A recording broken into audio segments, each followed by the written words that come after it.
Welcome, everybody. Sorry we're just a minute late. I had a breaker problem, boys. I had to run downstairs. The fridge had gone bad on me. Flip the breaker, it comes back on. All's good in the world. But we're here to talk tonight with a friend, our old friend, who's not on social media, by the way, right now. He's just on a podcast. Mr. J. Falcon. What's going on? What's up, JM?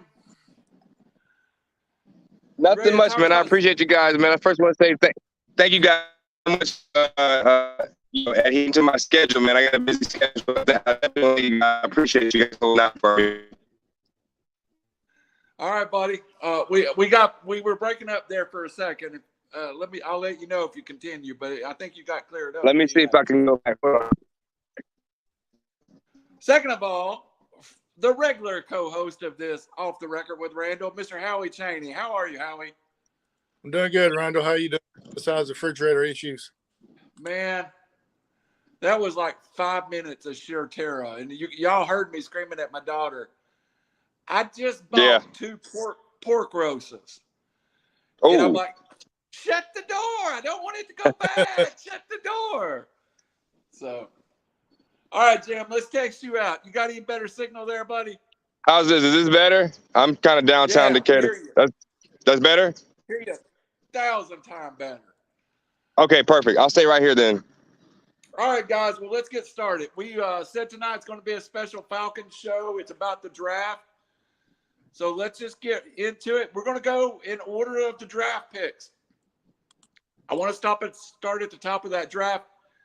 The first question I'm going to ask y'all, there was a lot of talk about Atlanta and Malik Willis, who didn't go to the 3rd round. A lot of talk about Atlanta and an offensive lineman. No lineman goes. What Atlanta does do is pick, I think, one of the surest players in the draft in the 6'4" Drake London. But how you were there, live on the air, it was mixed emotions in the old Mercedes-Benz Dome. Well, not really mixed emotions. It was basically everybody looking at each other and saying, "Who?" They nobody really knew who it was. I mean, there were some people there cheering, but it was just because they had been there for a while and had partaken a few adult beverages in the last, in the first 2 hours that they were there. So you're saying if they had called Howie Chaney, they would have cheered? They would have went nuts if they'd called me, Damon, or even called you. They would have went nuts anyway. But everybody else was kind of like a who. And then about 15 minutes later, they got on the loudspeaker and said, "All right, Falcons fans, what do you think about your number 1 pick?" And pretty much everybody booed at that point. All right, Jam. Can you hear us, buddy? Yeah, I can hear you. I'm sorry. The schedule just dropped for the season, so I just had to look at that really fast. Yeah. Okay. I'm looking at it right now, so yeah. We'll after we get through this first round pick, we'll talk about that schedule a little bit. Jam, what was your initial reaction to Drake London? I loved it. I love the size of Drake London. With Kyle Pitts, I think Kyle was 6'4", 6.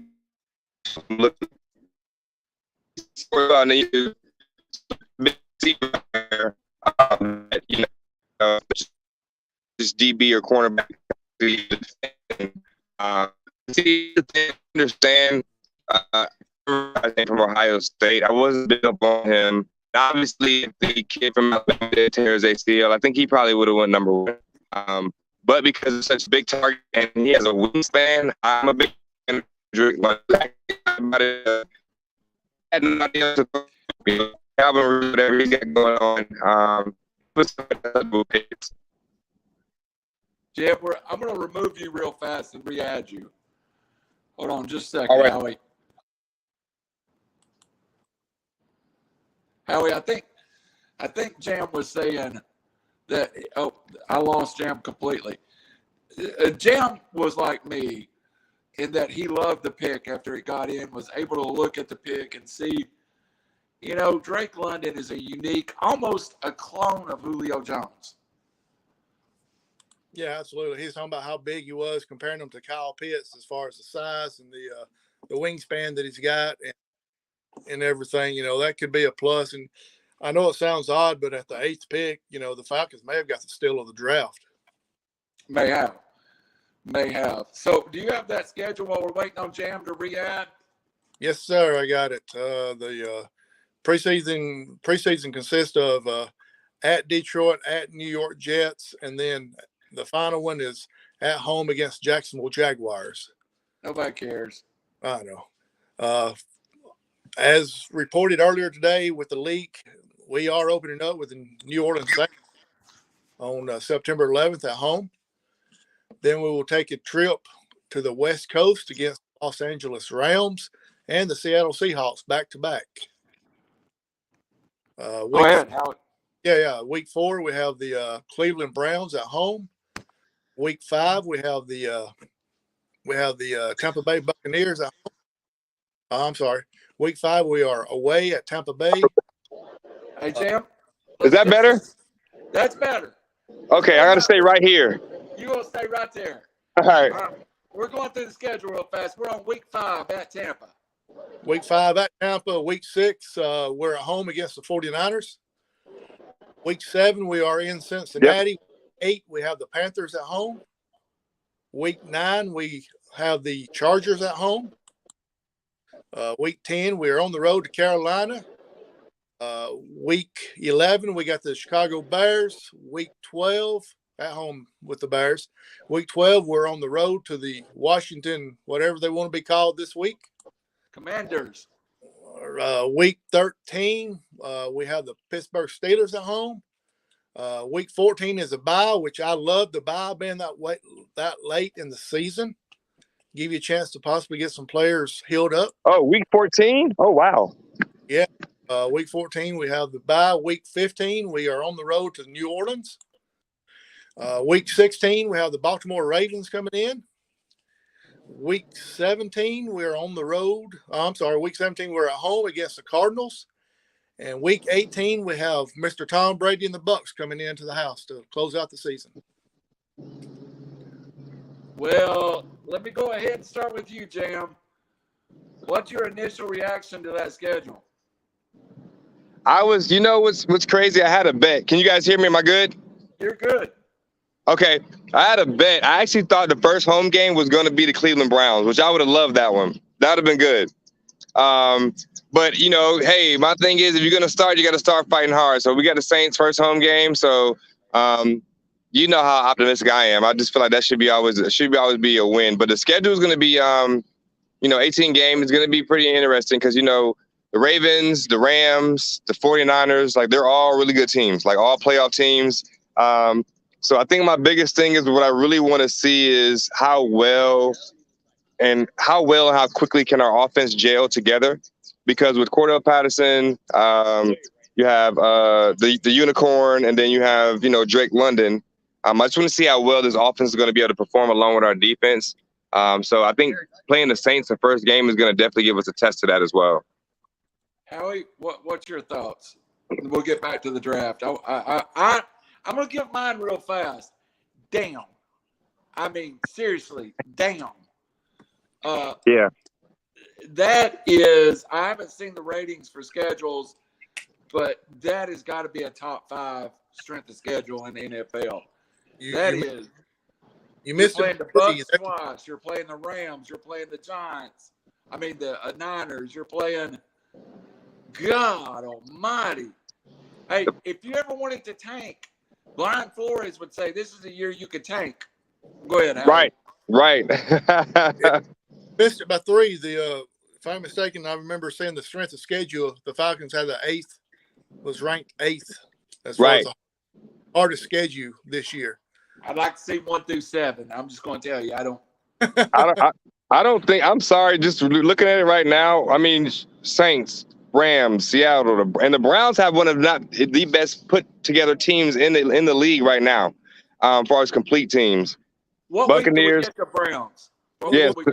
I mean, I think about it, guys. We're playing both teams that was in the Super Bowl this year, or this right. past. Right. And then you still can't count out San Fran though. I mean, And according to what the NFL does, you could say a Cleveland Browns team with Deshaun Watson. Right. That's a completely different football team with Deshaun Watson. Absolutely, I agree. Oh, wow. Well, run through it. Of course, I think we beat the Saints in the Mercedes-Benz. Rams, I don't think you start picking at beating the Super Bowl champion. At Seattle, with Drew Lock, if you don't win that game, you're in trouble. Now, is that a knock on Drew Lock or Seattle? I think it's a both. If it's true, Deshaun Watson gets 6 weeks. We get him before then. Yeah. And then I just listen to the next 3 games. At Tampa, the 49ers, and at Cincinnati. Yeah. Yeah. Damn. I mean, Oh. look at the, I know you already spoke about them, but the Rams and Seattle both on the road back-to-back weeks. If you're Atlanta, do you even attempt to come back home, or do you just stay out there and live for 2 weeks? Yeah. You're right about that. Absolutely. And then you finish up Pittsburgh, at the New Orleans Saints, the Ravens, the Cardinals, and I'm telling you, Kyler Murray's little ass is playing for a contract. Yeah. He's going to be lights out. And then Tom Brady Doing close a it out. podcast real quick. Wow. Wow. Yeah. Wow. All right, Jim. I want to get back to Drake London a little bit. Howie and I last week during the draft compared him to a young Julio Jones. Do you see that? I see that, and I also see, I'd say like Vincent Jackson. The way he's able to catch the ball, the ball in the back shoulder. He's long. He's got a long reach, and he's got big hands too. So I think that's a very good pickup. I think I'll be honest with you guys. I was very excited for the draft. I was very proud of him. It's been a while since we had a good draft like that, but I'm very big on Drake. I think he's gonna have an immediate impact. It definitely takes a lot of double team off Kyle Pitts, if not having Drake having to be double team himself. And then of course we have that man Cordell Patterson who just does any and everything on the football field that you need him to do. So I'm really big on I'm really big on him though. So I'm excited about it. It was a great pick. I think it was a very smart pick. Of course, the guy from Ohio State. I think he's like maybe 5'10", 6 feet, maybe. Yeah. But they were going for size, which and they kept it across the board, 6 feet, 6'2" and up. Which, and like I said again, he just has that elevation to where he can. His wingspan, I think I can't remember what his wingspan was. I have my notes, but I don't have them with me. But I definitely agree with Howie as far as with the Julio Jones. And again, like I said, even with the Vincent Jackson comparison to him as well, because he has strong hands as well. In case y'all heard real quick, he signed his contract 45 minutes ago. Really? Okay. Way to steal my thunder right there. I was about to announce that. I got 2 words for you. It's going to be the 3rd time I've used it in this show. Damn, boy. All right. I feel the same. Let's get on through this draft and let's talk a little more. I'm just going to call him Arnold E because I've slaughtered his name. The Falcons got aggressive at the top of that 2nd round, made a move to go get the pass rusher they want. And I saw the guy I follow was from CBS, had a solid 1st-round grade on him. If there's something Atlanta has tried to fix, and I think they finally just said, we're going to fix it in this draft by addressing it with multiple players of different styles. They went and got the rush in. This team needs, and I've heard this guy compared to a sacred name to me. Jim, I've heard him compared to John Abraham. You get a little of that vibe? J.A., I haven't. I'll be honest with you. I may be biased, but I don't only watch SEC football, so I haven't really been watching. But I saw the highlights. But I mean, his physique. He's 6'3", 250, but he can actually move. Again, I saw the highlights when he was drafted. But again, like you said, Randy, it was one of them things where they made an aggressive move. They knew what they wanted. They didn't hesitate on it. They pressed the button. They went and got him. And that's one thing that I can definitely say that I was a little bit upset about the whole Deshaun Watson thing. But, Terry Fontenot and Arthur Smith, they did a really good job in this draft. And you got to get that receiver because if you don't get him, he's gone off the board. and you go get that edge rusher immediately. In a lot of talk, this was the point where, you're sitting there right now, Howie, and Kenny Pickett's off the board, but Malik Willis is there. Desmond Ryder's there. A lot of people would have panicked in this situation wanting to get a young quarterback in. But credit to Fontenot for waiting a little bit, getting that edge rusher taken care of. And I know, Howie, this is a guy you really liked, the way he fit the scheme on what the Falcons were going to do. Yeah, like you said earlier, I compared him to John Abraham. I know Jamon don't play or anything like that, but that's sacred words. That's like Reggie White in Atlanta. Watch them play, man. Just Google them, pull a picture up of them. I mean, it's looked like it's just a clone.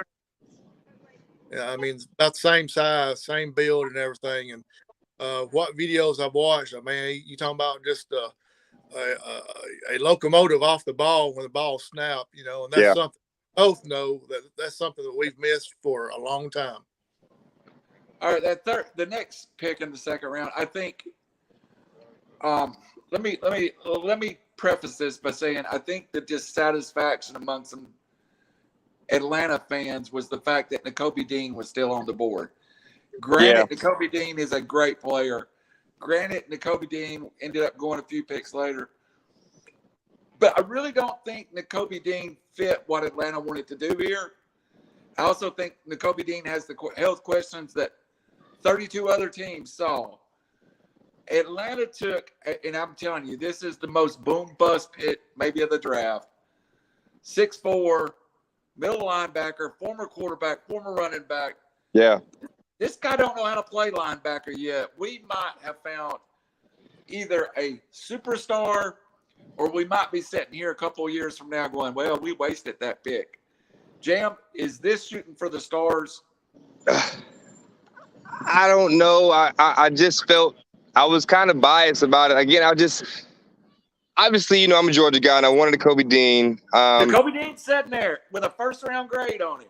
Yeah, and I don't know this is where I got kind of confused. I didn't know exactly because obviously, let's be honest, like I didn't even know Montana had a football team. I'm not even gonna lie to you. I had no idea. So, but I looked at some film. I looked at his stats. The guy's got crazy stats now, But I mean, I've heard him possibly being compared to Luke Kuechly, but I don't want to, do Luke like that. Yeah. So this one right here, I'll be honest with you, Randy, I don't know. I'm just really upset that you got to take the Georgia boy. You got to go home. You got to bring him in. But again, obviously Dean has exactly what he has looking for in certain things. But I was just like Montana State. I didn't know they had. I did not know. I just found out that North Dakota had a quarterback when Carson Wentz got drafted. That they had a football team. So I had no idea about Montana State. What is their mascot? What is it? Montana State. What is it? Do you know? I believe it's a Grizzly. Montana State Grizzlies. I mean, I guess that makes sense, but I will just have to sit and watch. But you know what? Here's the thing: either we got something good or we wasted a pick. But I mean, you can't have your cake and eat it too. So we'll see. But I have been hearing comparisons to him with Luke Kuechly, though. Greatest text of draft night for me. We're on the air live. I get a text that says from my boy over in Nashville. He goes, "Yeah, those white middle linebackers from Montana State, that's probably a way to rebuild that defense." What are you going to say? Yeah, man. He said this is 1968. I don't know what y'all are thinking. But, I always pick a player. A couple years ago, it was the kid from college at Charleston that was an athletic freak. We took him in the 4th round. It didn't work out. To me, this feels like the same. But the fact that he played quarterback, running back, he's an athletic person no matter what. Yeah, absolutely. And to answer Jamon's question, it's Bobcats. Montana State. Montana State Bobcats. Okay. All right. It's the Montana Grizzlies. Oh, so the Montana Grizzlies and Montana State Bobcats. Yeah. All right. Okay. I guess I could go with it. There's probably more people in your neighborhood than Montana. I didn't know Montana had a football. I had no idea. I was just as shocked, and because we were like, I said they know the Kobe Dean's on the board, right? I started to call my friend at Flowery Branch and was like, hey, y'all, was this a mistake? So, but yeah. My text, a white linebacker from Montana State. That was the best text of the whole draft. That's funny. That's funny. It was. And I'm on the air talking, and I'm reading this stuff. All right, so let's get to the next pick, and I think we need to take a minute here. I'm going to make a little case. I'm going to kind of ramble just a minute. If Malik Willis spends 3 years at Auburn, he's not a third-round pick. No. The fact that and I feel like Malik Willis got legacy behind Patrick Nix's son. Yeah, I agree. This is an elite talent that probably played at a level that he was the best player. But every draft board you read is he's not ready, he's not ready, he's not ready. If you're making a pick here for a player that you need to be able to play next year, so if Mariota gets hurt, right, can Malik Willis play next year is probably a no. But if Mariota gets hurt, can Desmond Ridder come in and win a football game? Jam, I think the answer is yes. And I don't know if we drafted a career backup, but I think it is one of those guys that's there for a long time, even if he's not the starter. And I don't know that Malik Willis is. Well, I'll say I know that is it Pickens from Pitt, right? Yes. I know that his coach, I think, used to be the OC for Pittsburgh, if I'm correct. Yes. So I believe that was kind of like a walk in the door for him almost, But I'm actually very excited with Desmond Ridder. I watched him play. You guys watched him play with Cincy. He's played big teams. He's had big games. The biggest thing with him is just one word that comes to me, and I'm not comparing to Michael Vick, but he's a competitor. Like, he likes to go out there and he's going to give you everything he's got. You know what I'm saying? He's going to give you all 60 minutes of football, and you're going to get everything you got out of him. I think it was a great pick. I was surprised he was still on the board. I think that if he needed to come in and win some games, I think he'd do it with the weapons that we have? Absolutely, without a doubt. So it's one of those things to where it's almost, in my opinion, you hope for Mariota to do well, but if he doesn't, hey, we got this young kid in here who's got some fire, because you saw his interview once he got picked. He was upset that he slipped that late. But again, some gems are found later, But I'm excited about him. Like, I would say he was probably my top pick. I mean, I like Drake, but I just like Desmond. I like Ridder. I like the way he plays. I watched him compete. We watched him play in the playoffs, and I just like him. I think he's a good fit for Atlanta, and I'm excited to see him play, if not sooner than later.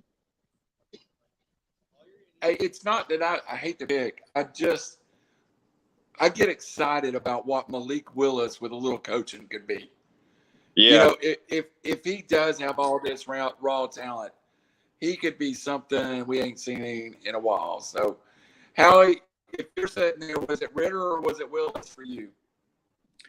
I would go with Ridder by the mere fact of he's got the main thing I think the Falcons quarterback needs immediately, and that's wheels to get out of the pocket, because the offensive line is not very good. We didn't mention it. He is an athlete. 4.56, I believe, at the combine. Yep. Do you think we see Desmond Ridder this year? Because, barring an injury, do you think there's a point that Coach Smith goes, I just want to see, maybe we're 3-8 or 4-7, and he says, "Oh no, man, where are you going? No." Is there a place? Is there? Well, I'm building a scenario. Is there a I got you. Where he would say, I'm going to see what he can do. I think if Mariota doesn't start out very, very good, we could see him week 4. Yeah. I agree. I believe. Let me look at the schedule one more time, really quick. But I definitely And by the believe. way, if we're 3-8, I'm in depression eating Valium, so I'm just going to let you know. I don't even know where I'm going to be at 3-8 at that point. I have no idea. I'll be in some kind of bottle or something, on a couch. But yeah, because you got to look at it. Because I mean, I'll be honest. These first 4 games, actually, the first 4 games are going to be a test, not just for us as a whole team, but as Mariota, how he deals with it. Because again, you got the Saints, the Rams, the Seahawks, the Browns, and I mean, all it depends on how he performs. You know, if he's throwing interceptions or giving turnovers or not getting out of the pocket fast enough, I think that you do get a chance where you see Desmond Ridder, because you have him there. He's ready to play. Obviously, he's still got some coaching to do and understanding how the league moves a lot faster than college. But like, I agree. I definitely agree with Howie. I'd say by week 4, going in, if Mariota has 3 bad games, going with the Browns being the next home game, I can see him as being announced a starter though. But you got to believe Arthur Smith went and got the quarterback he most wanted in free agency. Right, of course, absolutely. He worked with Mariota in Tennessee. He knows exactly what he's got in Marcus Mariota. And he's only 28 years old, and he's a former #1 overall pick. This guy, in his first 2 or 3 years, his first 3 years in Tennessee were good. But like, real quick though. Here's my thing, and somebody made a good point. But he also in Tennessee benched Mariota as well, though. He did. So you know what I mean. So I'm kind of like, it's was it for obviously performance reasons, but it's almost like, you take someone, you try to learn them the best, but you know what, you're not ready right now. Let me let you sit down. So what do you guys think, if you don't mind me asking, like, what made you think that he went back to Mariota though? Did he bench him, or was it the head coach's decision though? Well, you're talking about with Vrabel? Yeah. I believe it was his decision. I mean, obviously the head coach has, he has a trump card. But then again, like I said, I guess now that you make that point with him being the head coach and, him being the head honcho now, hey, I really believe that Mariota, he may not have had an agreement, obviously, with Vrabel doing it. But, yeah, I mean, you got a good point. Leave it to Howie to bust my bubble. We'll always find out where I'm at in the Georgia Dome. The one thing I would say about your theory, though, is they did have 22 back there, and I think one of the big reasons Mariota got benched was he can get turnover happy at times. He's got to control the turnovers. That is the #1 scenario in this year for me. If he's successful, can he limit turnovers? Can he take care of the ball? Season, no season. Next pick. Let's get through these picks real fast. Okay. I don't know a whole lot about this guy. I've watched quite a bit of film. I've read a couple of things that's been very complimentary of him. They go to Western Kentucky and they take DeAngelo Malone, an outside linebacker who I fully expect maybe to put his hand in the dirt on 3rd down and rush the passer. Fills a need in 2 places to me. If he can produce, he's in that outside linebacker rotation, and he sees the field on 3rd down, Jam. If you get that out of him his rookie year, it's a success. Oh, without a doubt. And I'll be honest with you, I don't think Deion Jones is going to be here by the start of the season. There's going to be some moving around, just reading and stuff like that. He's probably trying to link back up with Dan Quinn, but I do believe that the kid, I haven't watched any film from him. I really haven't heard anything of him. But what I do know is that they're, Dan Pease is moving from more of an agile, that way they can cover north and south and east and west on the field for linebackers, and being able to actually tackle and wrap, because we got to get back to the basics of football. And we all know the basics of football is tackling and just wrapping them up and bringing the body down. That was one of the biggest issues that I did have with our linebacker core. More so with Deion Jones, was having to tackle and having to be able to wrap up and actually finish the tackles. But I think that if we a 3rd down in certain situations like that, I'd have to see. I can't really speak on it because I haven't watched a lot of film of the guy. So it'll be interesting to see along with the defense. But again, like I said, it does give a lot of our guys a break and does help them out. on the defensive side of the ball, especially on third down when we have those third and shorts and we have those third and longs, and we just can't seem to never get off the field. Interesting you bring that up. Howie, Deion Jones, let's talk a minute there, guys. An interesting career, had a trajectory to be a superstar at one point. The last 2 years has not looked like the same football player. Is it scheme or is it Deion Jones that's changed, Howie? Deion Jones, he got paid that big contract. He got paid. He's not worried about it. Yeah. He's got a new contract coming up either at the end of this year or next year, so he'll start playing again now. But like Jamon said earlier, I've read where he may be going back, or not back, but going back to the Cowboys. Yeah. I could see that. All right. Jamon, same thing. Deion Jones, disinterested in football? It's definitely Deion Jones.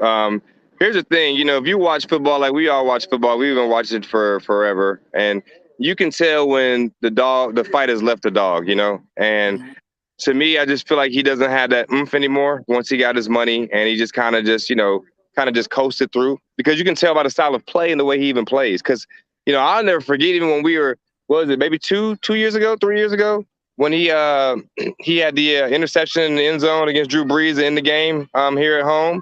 Like that year, Deion Jones had an amazing year. And then the following year, I think he got his contract. Like you said, the last 2 years, he just hasn't been the same player to me. And it doesn't seem like, because when you talk about linebackers, and, I think of the Ray Lewis, I think of the Terrell Suggs, I think of the Junior Seau's, I think of the Brian Cox. Like a linebacker has got to be the dog right there that's willing to go and get any and everything at the moment.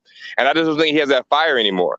And, I mean, business is business, but I'd be okay if he wasn't in the Falcons uniform coming start of the season. I think he was asking about scheme and all that.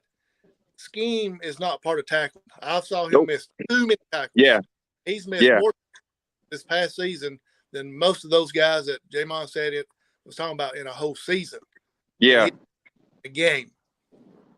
Yeah, it really upset me. I actually recorded some games, and sometimes I'll just go through this funk to where I'll just watch old Falcons games, even though I know we're losing. But just to look at some stuff, and I would look. It's almost impossible to miss tackles that he's missed. Like it was amazing to me. It was like the breakdown of the fundamentals of football is basic football. You break down, you wrap up, you bring them down. But it's just, and a lot of that has gotten us into those third and short situations, or third and long situations rather. So again, like I said, I agree with Howie. It has nothing to do with scheme. Scheme does not teach you how to tackle, no matter what coach you have. Tackling is tackling 101. All right, guys. So this took us through the first 2 days of the draft. Knowing that the Falcons have $60 million coming in cap, I thought they did an excellent job in plugging the holes that they had to plug on this team early. They get the offense. I feel like the offense now has weapons, and I think Drake London adds to that. I feel like the defense got some help. I thought the Falcons had their best day 1, day 2 draft in a long time. We'll get to day 3 in a minute, but Jam, I really thought the new, second year team to put together a great draft on day 1, day 2. Absolutely, without a doubt. This is the post Dimitroff draft, right? So we actually made some progress, and I feel like the players that we have are going to actually have an impact. If not immediately, I'd say, once they get to shape and form and figuring out the game and, the speed of the NFL. But unlike, having a Dimitroff and draft, because, you look at the players he's drafted, some of them aren't even in the league anymore, and this is, 4 or 5 years ago. But I think they did an amazing job. I was very excited. I actually was excited about this draft, and that had ended up me getting the bet about not having to be on social media. So, because Howie actually had to do a disclaimer, had to make a disclaimer and make sure that me being on here wasn't going to be any kind of violation. So September 11th is my first day. All right. Well, we're not on social media right now. We're streaming the podcast on the network. That's all we're doing. Hey, could I add something real quick to what Jamon just said about the Dan and Thomas Dimitrov drafts and all that? I think those two was afraid to actually tell the other one, hey, we don't need this player. I think they were such buddy system that they was like, if Quinn wanted somebody and Dimitrov didn't think him, he'd just go ahead and get him anyway, vice versa. Yeah. Hey, I think Arthur Smith and Terry Fontenot, if they don't want somebody, they're going to tell the other one, hey, we don't need that person. Yeah. And to me, that's better teamwork than just agreeing and going along with what the other one wants. I think that's a good point. All right. I want to get these last three picks and try to limit our time here. I want to, after the first 2 days, those are great points. The only thing that I said after 2 days is we still need a dog that you can turn around and hand the football to on 3rd and 1. And we got it. And I think we may have got something that was missing to this offense. 5'10", 234 pounds, pure running back, what Mike Davis was supposed to be last year. Big thighs, big shoulders, big hips. We've got a guy in Tyler Allgeier who played at a high level, and I heard it said in the draft, this is a guy when running backs were valued higher that would have been a 2nd-round pick a decade ago. This guy could, if there's anybody that could come in and just shock the world, I think it's this guy. I love Tyler Allgeier, and I was so excited. Jamon, what do you think of that backfield? And you move Tyler Allgeier into it. I'm just looking on Fan Fanatics right now for a shirt. That's what I'm looking on. I'm excited about it. Like I'm ecstatic about it. I think it was a great pick. I think he was very well slept on. I don't know necessarily. And again, now I will say, obviously, you can have a great running back, but if you don't have the line and be able to block to get past that threshold, then it might not work out. But I'm excited. I was ecstatic. I haven't watched much film about him. When I did, obviously, when we picked him, I went through a lot of stuff, and I was like a kid in a candy store. I think we got one in on that one. But again, like I said, like Howie said, it's one of them things to where Terry Fontenot and Arthur Smith sat down and said, hey, this is what we need. This is what we want. I don't want this. Well, I want this. Well, we don't need this. Let's mesh together and make it work for us as a whole.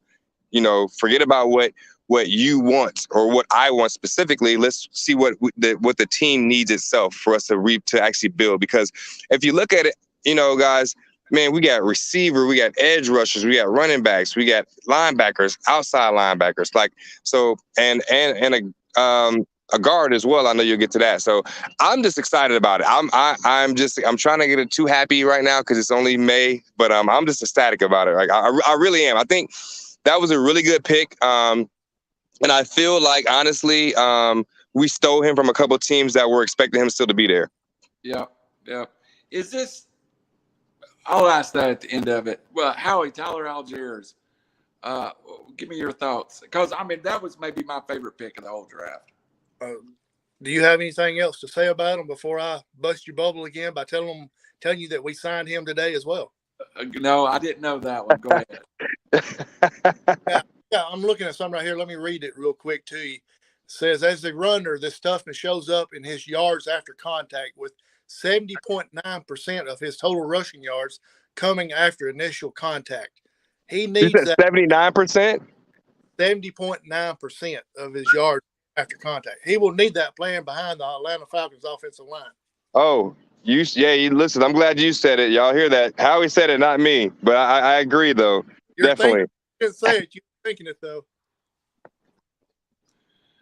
All right. Now, after listening to you Georgia fans.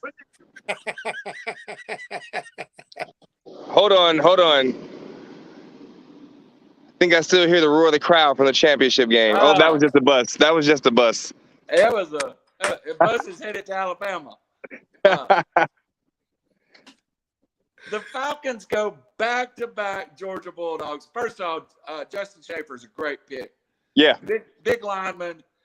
A surprise he was there that late. I really was. I think sometimes when a team is that loaded, like Georgia was, good football players get missed because, what did they have go? Like 11 players in the first 4 rounds? Yeah. Shaffer goes to the Falcons, and I think he's instant competition to win a starting job up front. What do you think, Jake? I believe he's going to start. He's, again, like Howie said, there's a lot to be worked on that offensive line still.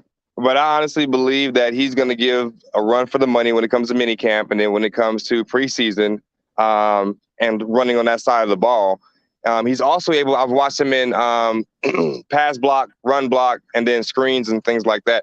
I again agree with you, Randy. I just think that I was just amazed that that he sat there for that long. But again, like you said, when you have a team loaded like Georgia was, you have that many players coming off the board. I don't think teams even knew who to pick or when to pick them. No. But I do believe that he's probably going to be a starter. If not the first game, within the first 3 games, he'll be a starter. But our guard play last year, I've been trying to get some weight up. I'm at 330 now. I've got 66 screws in my hip, and I'm 55 years old. And as long as you can give us about a good 3 minutes, I think we'll be all right. I think I had a shot. Howie, you're in better shape than Bob Whitfield used to be in his prime. Hey, don't throw off on Bob Whitfield. I still got a Bob Whitfield jersey in there. I agree with you though. Guard to guard, we were horrible last year.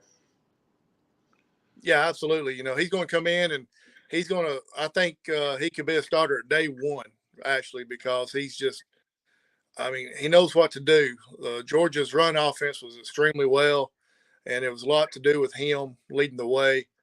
And I'm reading something right here where he is the first Bulldog selected by the Falcons since 2011. That was DJ Shockley. I remember that one. Akeem Dent. Oh, I guess DJ Shockley was before that. All right. I actually thought it was a good pick, even though it is a dog. But, for the folks that been around, does Atlanta, I'm telling you, if you call Arthur Smith and say, there's someone in Georgia that can help you, up in Athens that can help you, he'd take him. But I thought the next pick also met a need. Now, let's face it. This tight end wasn't drafted to go catch 80 passes in a season. He is a third tackle in rundown. Atlanta runs a lot of 2 tight ends. John FitzPatrick had 7 catches at Georgia, but what he is a monster blocker at that tight end position. Yeah, and that's we're not going to ask Kyle Pitts to go out there and block Aaron Darnold one-on-one. You've got to have those guys that's capable of doing it. It's one of the most unheralded positions in football is the blocking tight end, Jam. No, I agree. Like you said, he wasn't there to sit there and catch, 100 passes a game or be a Rob Gronkowski. He's there to pass block and run block, and I think that's going to open up a lot. I see him doing – I even see him, doing,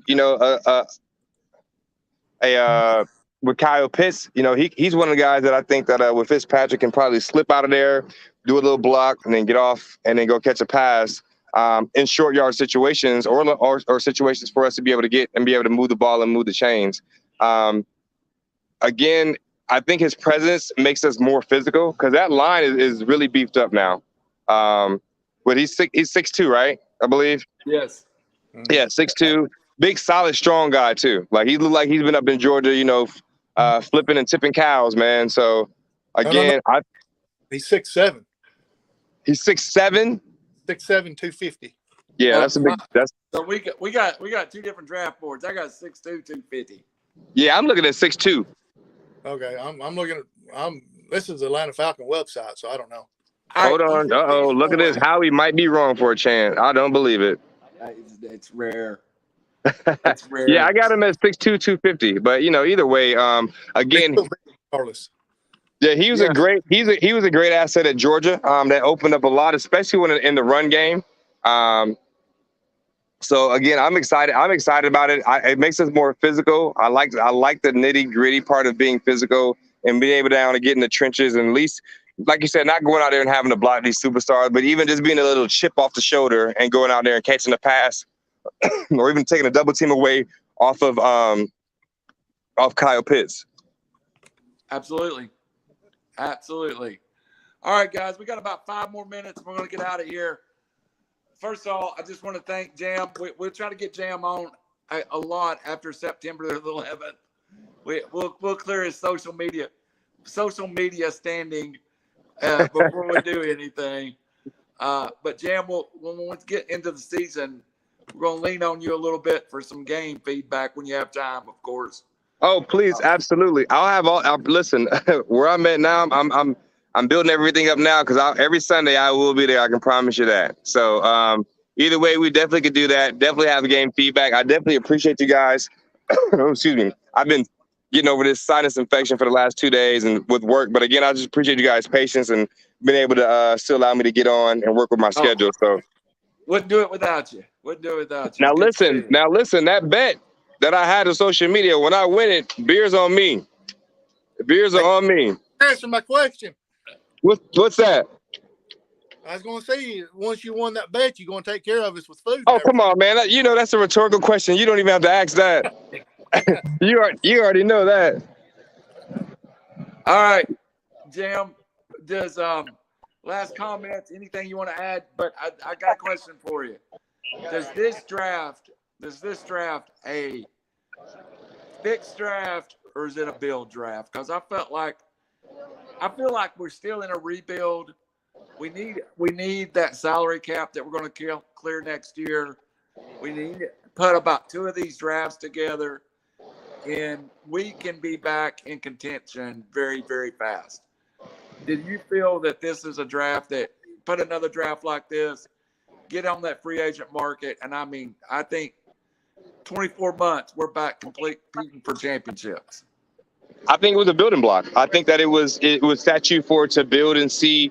Because if you look at it really fast, even when, if just say Deshaun Watson would have ended up coming here, we would have had receivers lined up at the door that want to come sign in for free agency. I believe that now with the picks that we did have, that now it opens up the door to say, hey, we do have some solid picks. Now we have some people that may or may not stay. But again, I feel like it was mixed. I wouldn't say it was a complete rebuild. You had to plug in certain pieces, and that's what they did. And I do believe that they're going to get everything they got out of everybody that they drafted. So like I said, I'm excited about it. And again, like I double tap back on Howie again, what he was saying about them two together in the warboard room just really did a great job with feeding off each other and seeing what we needed as a whole complete team.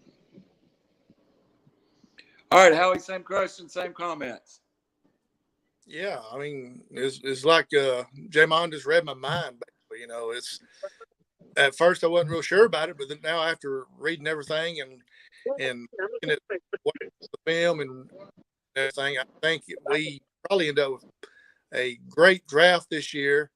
And time will tell, but I think it's going to end up being probably one of the better Falcons drafts in decades. Yeah. I agree. Agreed. All right, Jam. Anything you want to promote? Where you at right now? Are you working? I'm still general manager over here at we have a Korean barbecue chain, so it's called K-Pop and McDonald, Jonesboro Road. It's all you can eat. I'm waiting on Howie and you guys to come on down. I'll take care of you guys. So I got about 13 TVs, 3 projectors in there, play K-pop videos all day. So the kids of this era, they love it. I have no idea what they say, but I kind of get into it. I know if Gundam Style comes on, that's the only thing I know. So, right, there you go. But again, guys, like I said, I just want to appreciate you guys. And, like I said, it's been a long time since the Dome, and I will say my favorite place to watch football. I do miss it, but, I appreciate you guys and can't wait to see you guys again. And I'll touch bases on some people I know up there and see if I can get some passes for some on the field passes for the practices up there this summer. That'd be awesome. I definitely will keep you guys in the loop. So we love having you, Jam. Man, you always bring a lot to the show. Howie, your turn. What you got? What about 2 fat guys coming and do a podcast there one night? Would you be willing for us to do that? Where at the restaurant? Mm-hmm. Yeah, of course. Just let me know when. And we can put it together. Absolutely, without a doubt. Absolutely. That's absolutely.